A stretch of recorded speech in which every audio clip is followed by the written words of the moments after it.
Berikutnya soal nomor 5. Dua batang silinder, satu tembaga dan yang lainnya besi memiliki panjang dan luas penampang yang sama. Keduanya digabung dari ujung ke ujung untuk membentuk satu batang panjang. Baterai 12 volt dihubungkan melintasi ujung bebas batang tembaga besi. Berapa tegangan antara ujung-ujung batang tembaga? Baik, adik-adik bisa lihat kedua batang silinder ini sebagai dua bahan yang memiliki resistansi atau hambatan, kemudian adik-adik sambung seperti ini. Ini adalah tembaga, kemudian adik-adik sambungkan dengan batang lain yang memiliki panjang dan luas penampang yang sama, dan batang lain ini adalah besi.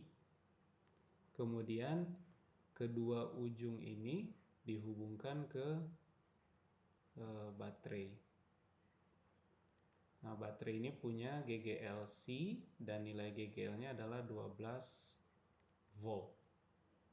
Berapa tegangan antara ujung-ujung batang? Baik, adik-adik bisa pandang dua bahan ini, tembaga dan besi, karena kita susun seperti ini, maka mereka bisa dipandang sebagai dua buah resistor yang adik-adik rangkaikan secara seri, sehingga hambatan ekivalen untuk rangkaian ini adalah R tembaga ditambah R besi.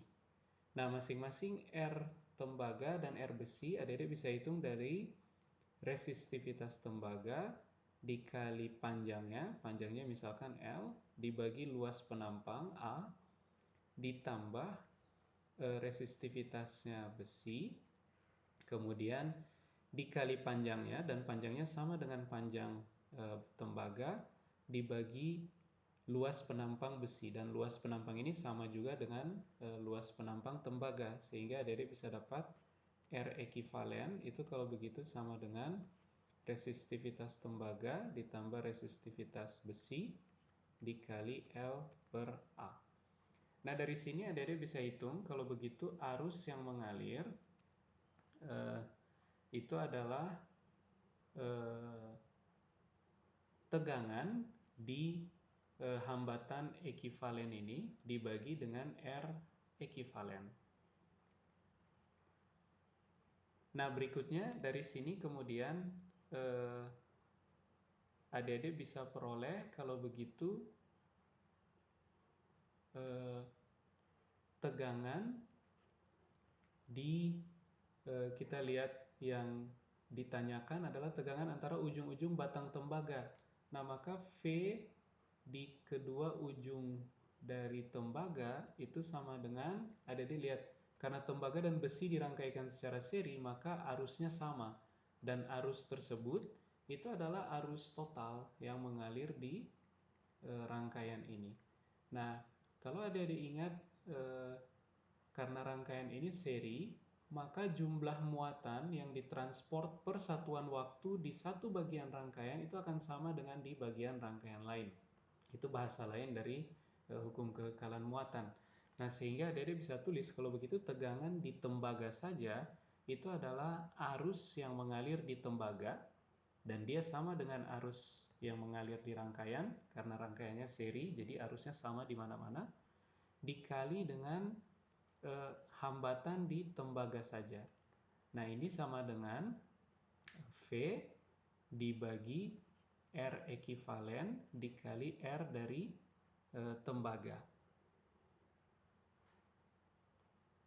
Nah, sehingga dari sini adik-adik peroleh kalau begitu tegangan di tembaga itu adalah 12 volt. Jadi V yang ini itu adalah tegangan